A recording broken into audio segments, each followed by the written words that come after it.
Assalamualaikum warahmatullahi wabarakatuh. Alhamdulillahilladzi anzalas sakinata fi qulubil mu'minin liyazdadu imanan ma'a imanihim. Asyhadu an la ilaha illallah wahdahu la syarikalah wa asyhadu anna Muhammadan abduhu wa rasuluh la nabiyya ba'dah. Puji syukur kita haturkan kehadiran Allah Subhanahu wa taala atas limpahan rahmat dan karunia-Nya kepada kita semua. Alhamdulillah pada malam yang berbahagia ini kita dapat hadir bersama-sama di Masjid Multazam ini. Semoga kehadiran Bapak Ibu semua, kita semua di rumah Allah ini membawa manfaat dan mendapatkan pahala dari Allah Subhanahu wa taala. Salawat dan salam tanpa pula kita haturkan kepada junjungan kita Nabiullah Muhammad sallallahu alaihi wasallam. Semoga kita semua tetap istiqamah mengikuti sunnah-sunnah beliau, meneladani beliau, dan semoga kita semua nanti mendapatkan syafaat beliau di hari akhir. Amin ya rabbal alamin. Pada kesempatan ini saya akan membahas tentang tanda atau ciri orang yang dengki ya. Jadi kita semua sudah tahu orang yang punya sifat iri atau dengki gitu ya. Kalau dalam bahasa Arabnya itu disebut dengan hasad ya. Orang yang punya sifat hasad itu orang yang dengki. Bawaannya sama orang itu dengki aja, iri hati aja dia sama orang itu ya. Dan dalam Al-Quran itu disebutkan, Al-Falaq itu berbunyi wa min syarri hasidin idza hasad, dan dari kejahatan orang yang hasad atau orang yang dengki apabila ia mendengki. Jadi kalau orang punya sifat iri hati atau dengki itu, kalau dia mendengki, nah kita sebaiknya dijauhkan dari kejahatan tersebut, karena memang sifat hasad itu iri dengki itu adalah sifat yang harus kita jauhkan dari diri kita. Dan kalau menurut teorinya kajian Imam Al-Ghazali, penyakit iri hati atau dengki itu sesungguhnya salah satu penyakit hati ya. Jadi kalau ada orang yang memiliki sifat dengki itu berarti dia punya penyakit hati ya. Hati yang di sini yang dimaksud bukan liver Bapak Ibu ya. Jadi yang bermasalah itu adalah hatinya ya. Sehingga itu harus disembuhkan penyakit tersebut dari hati. Dan kita berdoa dan berharap semoga kita nanti enggak punya ciri ini ya. Nah, kita berharap begitu ya. Jadi ciri atau tanda orang yang memiliki sifat dengki itu 3 Bapak Ibu ya. Yang pertama itu dia bergembira atau dia senang apabila orang yang tidak disenanginya atau orang yang diiri hatikannya itu mendapat musibah.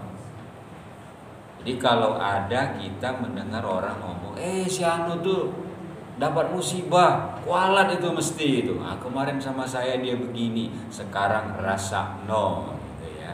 Itu berarti orang itu memiliki sifat puas saya, Tuhan ternyata membalaskannya. Ya kapok gitu kan misalnya kan. Dia senang gitu loh. Dan bahkan dia omongkan kepada orang lain, disampaikan kepada orang lain. Kamu belum tahu ya, si anu tuh dapat musibah. Ya itu karena dia terlalu sombong, dia terlalu sok. Senang saya melihat kayak gitu itu. Oh, gembira kali saya. Jadi orang mendapat musibah itu mestinya kita tuh bukannya gembira, namanya juga musibah ya. Kalau orang mendapat musibah itu mestinya kita ikut prihatin, ikut sedih, ikut memberi dukungan. Bukan kita itu berbahagia di atas penderitaan orang lain. Kita malah ketawa-ketawa. Ada orang misalnya tidak disenangi oleh seseorang, lalu seseorang yang tidak menyenanginya itu mendapat kabar orang itu mendapatkan musibah, lalu kok yang paling bahagia malah dia. Nah, jamaah yang saya hormati, itu adalah ciri pertama orang yang memiliki sifat dengki. Dihindari itu. Kalau kita berbahagia, kita senang apabila ada orang yang tidak kita sukai mendapat musibah. Bapak Ibu, di dunia ini tentu ada orang yang kita senangi atau tidak kita senangi. Itu sesuatu yang wajar. Kalau anak-anak muda kita sering menyebut like and dislike. Ada orang yang kita suka, ada yang orang yang tidak kita suka. Itu biasa. Ada orang yang cocok dengan kita, ada yang tidak cocok. Itu biasa. Tetapi ketika kita suka dengan seseorang lalu kita memujanya setinggi langit, lalu kita tidak suka pada seseorang lalu kita membencinya juga dan sebenci-bencinya, bahkan apapun dilakukan oleh orang yang tidak kita suka itu bagi mata kita jelek aja, nah itu sudah tidak benar itu. Ya. Kita berkawan dengan orang jahat memang tidak baik, tidak boleh. Tetapi kalau kita kenal dengan orang jahat itu tidak apa-apa. Bahkan dengan perkenalan kita berharap bisa mempengaruhi dia. Ya. Kita bergaul dengan siapapun itu baik. Tapi ketika kita bergaul dengan orang yang tidak baik, hidup dengan lingkungan mereka, mengikuti gaya mereka, itu yang tidak baik. Jadi jangan kita pilih-pilih, wah saya cuma berteman dengan orang baik saja, orang tidak baik saya tidak mau saya kenalan gitu ya. Tidak mau saya tahu tentang dia, tidak. Kalau kita mau akrabi memang tidak baik. Tapi ketika kita kenal, minimal ketika orang nanya, Bapak Ibu tahu nggak orang ini? Oh saya nggak tahu, karena kebetulan orang itu jahat. Saya nggak peduli dengan dia gitu kan. Kampung kita misalnya ada orang yang dicari itu orang yang tidak berperilaku baik menurut kita, lalu kita tidak senang, tidak mau kita tahu sama sekali tentang dirinya, itu juga tidak benar. Ya. Karena kita di dalam kehidupan kita ini, kita akan menemukan ada orang baik dan tentu juga ada orang yang tidak baik. Ada orang yang kita sukai dan tentu juga nanti akan ada orang yang tidak kita sukai. Kedua adalah dia berpura-pura baik ketika dia bertemu dengan orang yang ia dengki. Orang yang dia tidak sukai itu bila ketemu dia tuh baik, pura-pura tapi ya, memuja dan memujinya itu ya tinggi dia memujanya. Wah ini paling pintar, ini orang hebat, ini orang pemurah ini gitu kan. Tapi semuanya itu sebenarnya kepura-puraan. Kamuflase, betul Pak. Ya pura-pura saja. Mungkin kita pernah menemukan orang kayak gitu. Oh udah jelas wong perilakunya elek kok. Misalnya orang tahu bahwa itu elek, di depan dia enggak kalau ada orangnya itu. Wah ini bapak ini di kampung ini kondang dewe, wong apik gitu kan. Orang tahu, ini mesti hanya kepura-puraan. Jadi kalau kita berlaku atau bergaul dengan orang siapapun itu, kita normal-normal saja, ya. Kita tidak perlu melebih-lebihkan orang itu, padahal orang itu tidak perlu dilebihkan gitu loh dalam ucapan kita. Dan juga tidak perlu kita merendahkan orang, walau orang itu memiliki sifat yang tidak baik, tidak juga perlu kita rendahkan. Tetapi kalau orang yang dengki itu, ya itu ciri yang keduanya. Jadi hidupnya itu sebenarnya penuh dengan kepura-puraan. Jadi pura-pura baik, ya.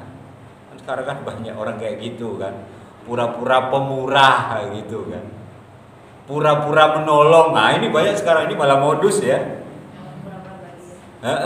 Betul. Itu juga ada Bu, betul. Sifat pura-pura itu malah justru menyakitkan kita kadang-kadang ya. Kita percaya aja, tapi ternyata itu hanya pura-pura.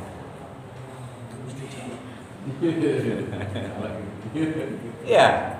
Nah, jadi kalau kita melihat ada seseorang memuji seseorang berlebihan, biasanya kita ketika ngobrol dengan kawan-kawan kita, dan pujiannya itu tidak masuk akal menurut kita, penuh dengan kepura-puraan. Nah, itu orang yang memiliki sifat dengki. Hidup kita itu jangan pura-pura tulus, ya. Lakukan sesuatu itu penuh dengan keikhlasan. Dan orang yang ikhlas itu kelihatan dari auranya, ya. Orang yang tulus menolong dengan orang yang tidak tulus menolong itu beda. Orang berbohong aja ketahuan kok ketika dia misalnya benar gitu kan. Nah, itu raut mukanya secara gestur ya, gestur tubuhnya itu bisa kelihatan. Bahkan anak kecil tuh kalau dia misalnya ketahuan berbohong tuh, nah dia kayak untuk mulut gitu nih, otomatis gitu. Oh, wah itu dia berbohong itu. Kalau anak kita kayak gitu. Kalau kita orang dewasa biasanya agak mikir sebentar, ya walau kita ralat gitu kan. Oh iya ini gitu, kita alihkan. Kalau anak kecil dia lebih tulus. Ya, kalau dia ketahuan berbohong itu, kamu yang ambil duit di sini ya? Enggak, benar?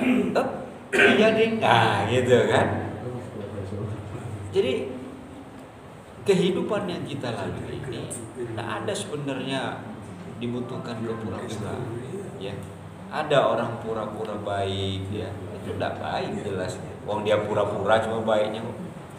Ya. Ada orang yang pura-pura soleh gitu, padahal dia ternyata tidak soleh. Gitu. Ya coba ibu ya bapak lihat. Ada orang pura-pura sholat hanya untuk menggondol kotak amal. Sering kan itu viral itu kan, apalagi masjid, kayak masjid kita kan ada CCTV ya. Nah, ada kan, tahu itu dia pura sholat loh, karena kita ketawa ngelihatnya itu. Mohon maaf ya, nggak hanya laki-laki loh, perempuan juga ada loh. Ambil tas ibu-ibu gitu, dia sholat, habis itu lihat, habis itu mendekat ke tas itu kan. Ketika dia duduk, habis itu dibuka tasnya, dia ambil HP-nya, habis itu kabur. Sekarang ada jejak digital, masjid itu punya CCTV. Ya, begitu juga orang yang mengambil kotak amal, pura-pura sholat. Berarti kalau kita melihat bahwa orang yang mencuri itu atau orang yang melakukan itu, yang dia lakukan itu baik ibadah atau apa segala macam itu ternyata palsu, fake namanya, palsu. Ya, maka kalau kita menemukan kepura-puraan dalam hidup kita, tolonglah jangan kita pura-pura sayang, pura-pura memberikan perhatian gitu kan. Padahal ternyata itu tidak benar. Nah, ciri yang kedua dari orang yang memiliki sifat hasad itu adalah dia berpura-pura baik di hadapan orang yang dia dengki. Lalu yang ketiga adalah dia itu akan menceritakan keburukan orang yang ia dengki bila tidak di samping orang tersebut.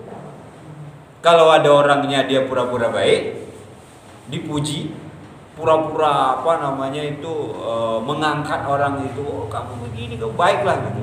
Tapi ternyata kalau orang yang ia dengki itu tidak ada, ini ciri yang ketiga, dia justru menghibah.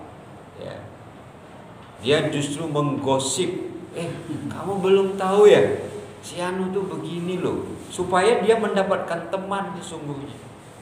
Ternyata katanya, itu mobil yang dia beli itu dapat hutang. Yang gosip kan namanya juga orang hibah. Ternyata itu istrinya yang sekarang itu bukan istri pertama, itu istri kedua. Lengkap Pak biasanya datanya. Lengkap biasanya. Ya, dan ternyata gitu kan, dibuat ternyata tuh biar sesuai fakta gitu loh.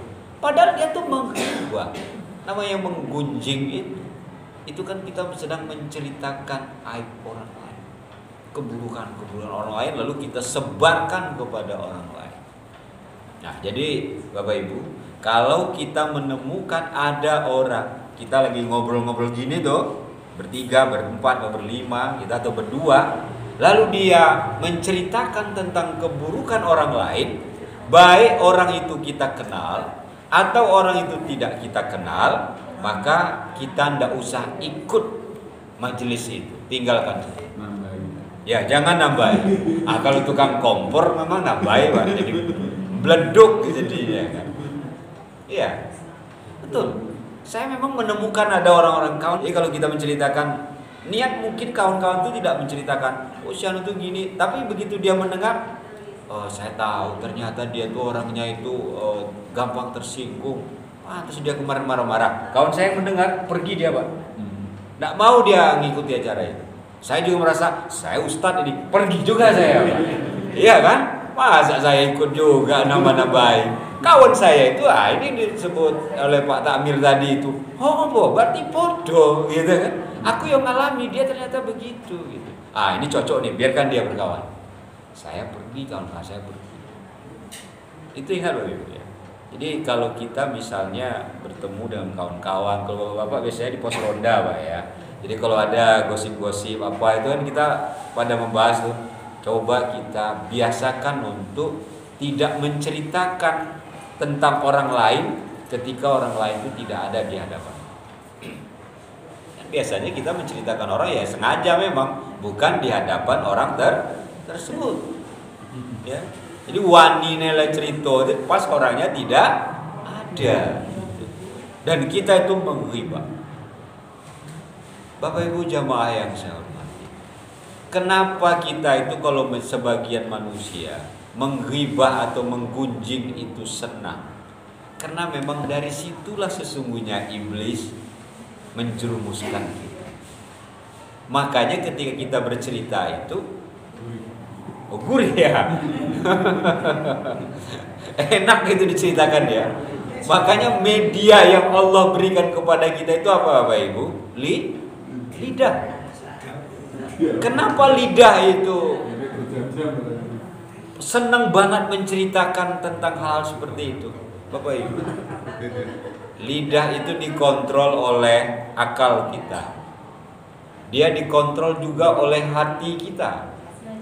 Tetapi kadang lidah itu dia dikendalikan oleh nafsu kita. Nafsu untuk menjelekkan menceritakan keburukan orang lain. Nafsu karena kita benci kepada orang tersebut. Nafsu ingin kita merendahkan orang tersebut. Kalau bisa kita kita habisi dia orang tersebut secara karakter gitu ya. Itu sifatnya manusia. Makanya kita diberi lidah, dan lidah kita itu tidak ada satupun yang memiliki tulang. Lidah tidak bertulang. Ya, dia bisa menggak-menggok, ya, bisa ke kanan, bisa ke kiri, bisa ke atas, bisa ke bawah. Esok dele, sore tempe, bisa kita rubah ya, dengan lidah kita. Nah, jadi kita harus berhati-hati sekali bahwa kalau ada kita berteman dan kawan kita itu senang sekali menceritakan keburukan teman kita atau tetangganya atau temannya dia, dan dia bumbui dengan macam-macam cerita, saran saya ya, berdasarkan apa yang saya sampaikan ini, ciri orang yang hasad itu, tinggalkan tempat itu. Aku ramelu, aku tak pergi aja, mending begitu yuk Islam. Dan biasanya si tukang ghibah dia akan merasa bahwa dia tidak disukai bila dia menceritakan keburukan orang lain. Demikian yang dapat saya aturkan, sedikit ilmu yang saya miliki. Tentu saya memiliki kekurangan dan kesilapan, itu dari saya. Bila itu benar itu atas hidayah Allah. Kurang lebih mohon maaf. Wabillahi taufiq wal hidayah. Assalamualaikum warahmatullahi wabarakatuh.